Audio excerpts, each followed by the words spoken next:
तर भावांनो, आपल्याला आज दिसलं मुंगूस. तर काय विषय झालाय ऐकू पहिल्यापासून. आदित्य भाऊ आणि मयूर डॉन आणि मी निघालो आदित्यच्या मामाच्या गावाला. पहिल्यांदा टाकलं गाडीत 500चं पेट्रोल. त्यानंतर आम्ही धरला पारेवाडीचा रस्ता. त्यानंतर पोचलो आम्ही आळसुंद्यात. देवीचं लांबनं दर्शन घेतलं. धरला आम्ही पोडला रस्ता. त्यानंतर आम्ही घेतला मग कोर्टीच्या माळावर स्टॉप, कारण आम्हाला गाडी चालवून आलता कटाळा. मग हे खोंग्याच्या खालनं निघल्यावर आम्ही निघालो सणाना पिरी. परत थांबलो आम्ही मधी, कारण गाडी मला चालवायची होती. त्यानंतर मी गाडी हातात घेतल्यानंतर गेलो डायरेक्ट पारेवाडीमध्ये गेल्यानंतर दिसला आम्हाला पारेवाडी तलावाचा बोर्ड. घरी गेल्यानंतर कुत्र्याने केलं आमचं स्वागत. त्यानंतर मग आम्ही डायरेक्ट बसलो हात धुवून जेवायला.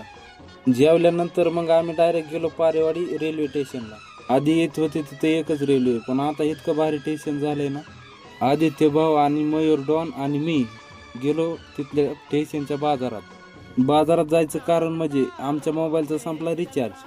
अख्खा बाजार हिंडल्यावर मग आम्हाला एक भेटलं दुकान. तिथं मग रिचार्ज मारला निघालो स्टेशनकडे. भावांनो, व्हिडिओ काढताना सगळे टाकामाका तोंडाकडे बघत होते. तिथं गेल्या रेल्वेने केलं ना आमचं स्वागत.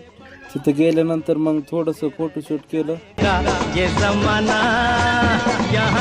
आदित्य भाऊला पाणी पाजल्यानंतर मग निघालो आम्ही घराकडे.